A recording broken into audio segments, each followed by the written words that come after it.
All right, guys, Murph's here, and today I want to talk about this, a Winchester Model 1200 chambered in 20 gauge. Now, viewers of the channel will know that I have already done a video on the Winchester Model 1200 series, including a 12 and 16 gauge model that I also have, and also a little dip into the Sears Model 200, which was also previously reviewed on the channel. I'll annotate the videos and links and stuff in the description.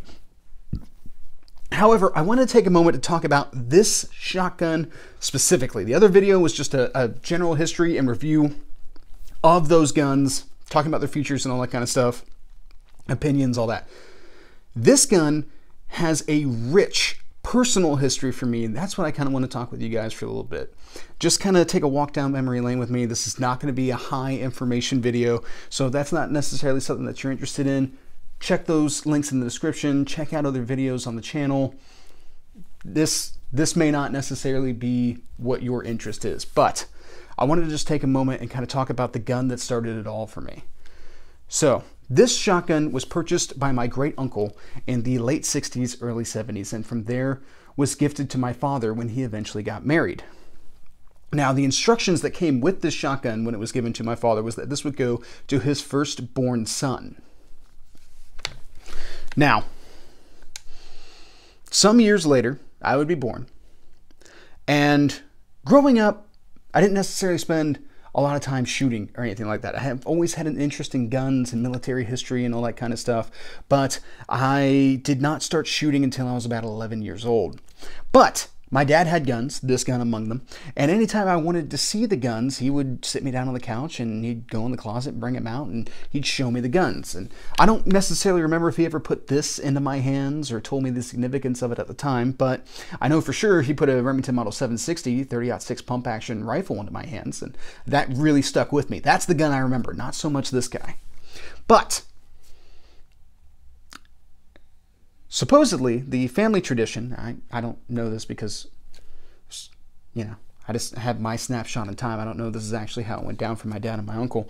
But supposedly, family tradition is that you are gifted your first firearm at the age of 13 on your birthday. Now, something to keep in mind, guys, American laws being the way they are and all that kind of stuff, minors cannot own firearms as much as, you know, their parents can own guns, and then that can kind of be your designated gun, and that's kind of how this process is working here. The gifting type aspect, ownership being, you know, possession being 9/10 of the law, but ownership being the significant portion of what we're talking about right now. Now, a week before my 13th birthday, my dad was going through the gun closet, and at that time we started shooting. We'd been shooting for a little while, and Dad was starting to really accrue a collection, and he was keeping all the guns in a downstairs closet at the time, and he was keeping them in cases. And that's actually still how he organizes his shotguns. He keeps everything.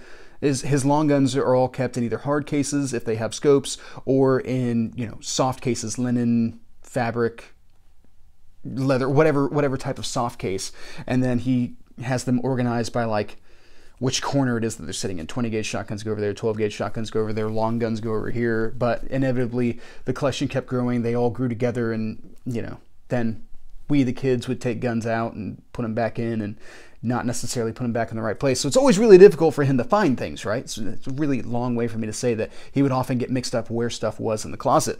So he was going through, grabbing some other stuff. I can't remember what it was that we were doing at the time. If we're, you know, he was trying to show us some new stuff that he'd just bought. But he started to pull one gun out of the case, realized what it was, started putting it back in, and then decided, you know what, it didn't really matter. So he pulled this shotgun out and presented it to me as this would be my gun. And now in this case, the ownership of it being my gun indicates that this is my responsibility. I maintain this. I practice with this. This is my hunting gun. This is my trap shooting gun. This is what I need to think about whenever it is that I evaluate what I'm doing with firearms. This shotgun was supposed to be the basis for it. And I would like to think that I took that ownership very seriously. However, I was a kid. There were lapses along the way. Actually, at one point, my dad loaned the shotgun out to a friend to take to a skeet range, a couple of shotguns, actually. And apparently, it was either super humid or perhaps there'd been a little rain or something like that. And the cases got wet. Now, of course, we stored them in the cases, so Dad the guy returned the guns to my dad in the cases. The cases went into the closet. And then next I saw the shotgun was when I went hunting with it. And I can still see the pitting here. There's a little bit of rust formed at the end of my barrel. And I remember during a pause in the hunt, my uncle caught sight of that and kind of gave me a talking to for not properly maintaining the shotgun. His words, I remember distinctly, were, "I cannot believe you let that shotgun rust." Now, of course, it wasn't necessarily my fault, but at that time, I wasn't going to argue that, because ultimately I was still responsible for this shotgun. The condition that shotgun was in was my fault. And that's a personal ownership thing that I think is very important there. Even though I was not the one who caused the rust, I didn't do anything to stop it either. I didn't inspect it. I didn't check it beforehand. And that's why I'm very religious and meticulous about going over my guns whenever they come back in off the range or from a hunt or whatever it is that it may be. I check them very thoroughly and I clean them very thoroughly every chance that I get. Now with this shotgun, I would actually shoot at my first rabbit. I would miss. I shot at him. I was in a tree line. He took a right turn as the shot broke, and my brother actually wound up getting him as he tried to run across the field in front of him. But I have taken this shotgun on many hunting trips, on a lot of shooting outings at the trap range. This was one of my go-to setups out there. If I was having a rough day, I was having a lot of trouble being able to track birds and all that kind of stuff, clay birds, this shotgun would come out and everything would be okay after that. This was a go-to setup for me if I was having a bad day.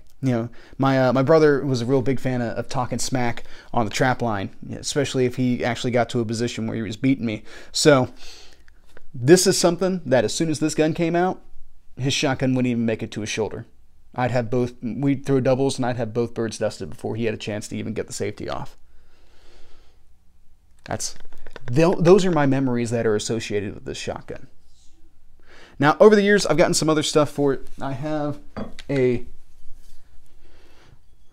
Winchester Model 1300 slug barrel for this gun, which I mentioned in the review. You can see here the rear sight popped off the first time I ever put a slug down the bore. And I primarily, since this is non-rifled, I keep this around to be able to use this in a home defense type situation should I need to, for whatever reason. I have buckshot and slugs on hand to be able to run through this particular barrel.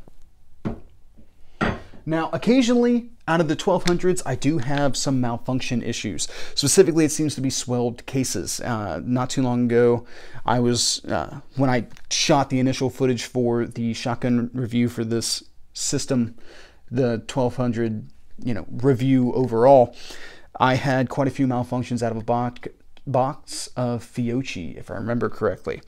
Here, most recently, I shot this with some Winchester white box target loads, and I had absolutely flawless function. There were no issues with the shotgun at all. So I think it's just getting a tad ammo finicky in its old age, but I think we can let that slide. All right, guys. Well, that's really just what I wanted to talk about. I really wanted to give this its time, its personal time in the limelight, because this shotgun is significant for me. This was my first responsibility as a gun owner, and this is what kind of paved the way for how my collection looks today. This is just a lot of memory for me, and I wanted to share that with you guys today. And I hope you guys weren't too bored during this video, this little walk down memory lane with me, but I enjoyed it, and it's pretty much what I got. Have a good day.